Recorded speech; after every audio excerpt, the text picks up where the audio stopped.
I absolutely agree, Lucy. Let's get them up here now. Ladies and gentlemen, can we please have a big round of applause and a warm welcome for Yamaha Motor Racing President and Senior General Manager of Motorsport Section, Koichi Tsuji. Also, Yamaha Motor Racing Managing Director, Lynn Jarvis, and Monster Energy Company's Vice President of Sports Marketing, Mitch Covington. Welcome. Okay, Tsuji-san. Tsuji-san in the middle, please. Mitch, you over on this side, please. Lynn, down here, thank you. Welcome. Good Great morning, to see gentlemen. you guys. Okay, we just got some microphones coming for you now. Fantastic. I think this is now a great time because there's someone else we need to say hello to before. Oh yes, of course. You know what? There's someone that I miss so much. It's Massimo Meregali, as he is now in Sepang preparing for the official test, of course. And I'm sure he and the rest of the crew is watching us, right? Should we wave to him? Let's just give a quick wave to Amayo and the Ciao, team. Mayo. We hope it's going well out in Sepang. We'll see you there in a few days. Yes. Okay, but for now, Lynn, I'm sure you're hoping it's going well in Sepang already. But let's just start first of all, 2018. I mentioned it was a bit of a challenge for the team, but we did see this comeback in the final races. Can you tell us how that came about? Well, it comes about, I mean, obviously, as you said, the season was quite tough. Also, the back end of 17 was tough. When we started 18, we had hoped that we would be in a more competitive level, but it was clear that that was not the case. And really, it was a long season, a hard season, but we recognized early in the season the problems that we had, and we started working on modifications. We started working on a different direction. And I really think it came about by the result of the hard effort of Japan, especially by our Japanese engineers, modifying the bike, adjusting. We were always close. We were not that far away, but we were always missing something. And I think we refound the spirit within the team. I want to thank the riders for their dedication throughout the entire year by sticking with it. And finally, we got improved performance, and we got the race win that we so desperately needed. Okay, well, this next question is actually for both you, Lynn, and for you, Tsuji-san, because what specific lessons did you learn from last year? And to be honest, as Lynn said, we were a very tough season last year. And but to be honest, from the last 5 races coming from the Thailand, we had a big change for the bike. And after that, we are getting faster, and we had confidence with the bike. That means we always working in the certain range where it comes from our experience. But the circumstances, you know, we jump over that range. And we had such kinds of courage to jump over that wall. Okay. That was a very good, I would say, lesson from last year. Okay. Well, Lynn, Tsuji says jumping over this wall. Any other lessons from your side? Well, I think never give up is important, you know, and it's quite difficult when you have a season and you have a long period without a win. You know, we are accustomed to winning in the past. You know, we're here in this championship to perform at our maximum level and to win. And I think that, you know, that having gone past that period, that's given us a renewed confidence again now. And I think our riders' spirit is very, very important in this.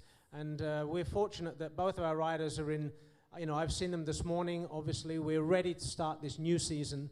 We're now looking ahead. Hopefully we can put the, let's say, the experience that we have in the past, we can use it as a benefit to go into this next year. And if we can start this new Sepang test in good shape, I think we can have a very good season ahead. Okay, so for Tsuji and Lynn, can you reveal to us here any specific areas that you've been working on, you know? Sure, for sure, for the experience or from last year's result, we have to work lots of things for the electric or chassis and the engines. But as for our bike, the direction should be the you know the Yamaha bike is handling. So again, we will try to get back our bike spirit for this season. Then we will work to achieve, to get back our Wazuta M1 character for this year. Okay, would you like to add something? Yes, I think also, you know, with any team structure, there will always be changes and adjustments that need to be made. And of course, technical side is one of those, but also on the staffing side, it's also important. Some changes we will be making this season.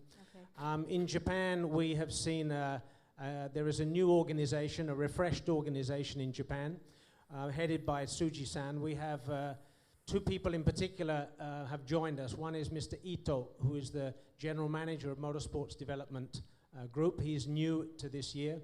And we also see the group leader has changed to Mr. Sumi. So Sumi-san used to be in charge of chassis design, and he's now stepped up to be the group leader. So these are two key things in Japan. Another change that's very important is the interaction between Japan and Europe. So Japan is primarily responsible for the development of the bike, but now the engineering section of Yamaha Motor Racing takes on a more significant role in the future. So we have a vehicle dynamics group there, and we have an electronics management group.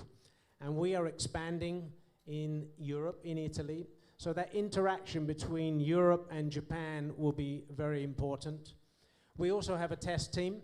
So we've always had a test team in Japan in the past with, in particular, Nakasuga and Nozane.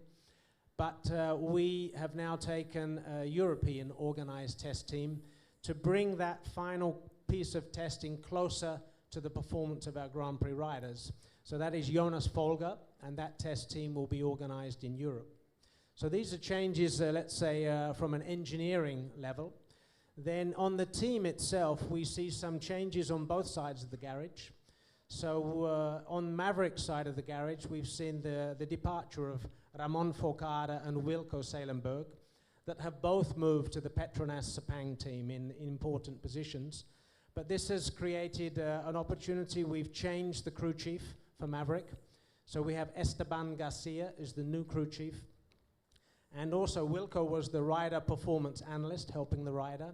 And now we have Julian Simon, who is a famous name from his MotoGP, let's say, previous racing, in particular in Moto3 class. Yeah. So I believe that these two people, two new Spaniards in Maverick's team, will help solidify that group and bring a renewed group feeling into Maverick's side. On Valentino's side of the garage, we see another change. A famous name has retired, second retirement, because he retired from racing many years ago. I'm talking about Luca Cadalora. He's spent 3 seasons with us as a rider performance analyst for Valentino, and for family reasons, he's stepped down. So we have Idalio Gavira, who has stepped into the team as Valentino's new rider performance analyst. And also the Japanese key engineer on Valentino's side of the garage, we have Mr. Hoshino, who will be working closely with Valentino. Hoshino-san was in a central position last year, and he's now on Valentino's side. So the rest of the team remains the same, and I wish Maio Meregali was here to explain himself. Yeah. All of the media will have the chance to meet him in the coming days. But I think Maio Meregali, his absence today is also indicative, because this test coming up in Sepang is very, very, very important test for us. And we've chosen, with the changes that we have in the team and also the changes in YMC, it was more important for Maio to be in Sepang right now, preparing everything for the test. Yeah. So I'm confident that with the technical changes we have, with the personnel changes we have, and with the riders we have, and the sponsor we have, we are planning on a good season. Yeah, well, great. I think, Mitch, this is now a perfect cue for you, because, I mean, Lin and Tsuji have just given us a great insight into all these changes, all these things you can expect. Perhaps from another point of view, though, you know, you've had this partnership for a while. not as title sponsor, that's only now. How would you describe this partnership? I would say it fits like a glove. Right. Okay, it's a very natural partnership for us to continue what we've done in the past for going on almost 10 years now. We've been partners in and around MotoGP with Yamaha riders, and so when we had the opportunity to move into this title naming rights place, it was just a really natural progression for us. We've been with Tech 3 for a long time, and with the factory team as well, and with these two riders even. So they were already family. So it was a really easy partnership for us to make the decision to do. And we feel at home. I hope Yamaha feels at home with Monster on the bike as well. And so we're really excited. I mean, Mitch, maybe a slightly more general question about Monster, but what is Monster's affiliation with racing, and just how important is having MotoGP as part of that package? That's a great question. Monster was really built on racing. And hopefully when you see any type of racing around the world, you think of Monster. At least we hope so. And so when you ask how important is racing to Monster, I don't know if I have good words to describe that, because that's just what we do. We're a lifestyle brand, and racing is so much a part of that lifestyle that we hope we've created with the brand. And MotoGP in particular is at the top of the pyramid for us in the way of racing, because motorcycle racing really speaks to what Monster is all about. And the MotoGP series, I would argue to say, is the top motorcycle racing series in the world. So, and we feel like that we partnered also with someone that can go out and prove next year and win that championship and really be at the really point of that pyramid. And so, and two, I have to say our chairman, Rodney Sachs, has a real passion for MotoGP. He watches Moto2, Moto3, calls me in the middle of the night wherever he's at in the world to talk about the riders and what they said or what they did or the bikes, wants me to call in and find out what happened. So it makes it a lot of fun to be in MotoGP when our leadership is that passionate about the sport. Fantastic. Exactly. Well, can you tell us more, Mitch, about the Yamaha and Monster Energy? Because together you have built a multi-platform alliances, right? Yes. And across many sports disciplines. Can you tell us more about this? Yeah, we're in motocross, as you all know, in a very big way around the world with Supercross, the outdoor nationals in America, all the national championships around the world, and also in the World Championship over here. Yeah. We also have a Dakar program and other off-road racing programs around the world, and then the road racing program that we're talking about today. So, I'd like to say we sat down and we said, hey, let's do one worldwide deal to cover all of that. And we actually talked about it in the past. And it was difficult because all the different teams of motocross or road racing and other racing around the world, we couldn't get the contract timing to line up to do one big deal, because they would still have a year left on this team with someone else, or we'd have a year left.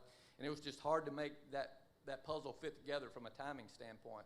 So what we tried to do going into 2019 was have a clean slate. So going into 2019, when the season ended in 18, we had no sponsorships for 2019. So it was a really great time for us to marry up all of our partnerships around the world in all those different types of sports.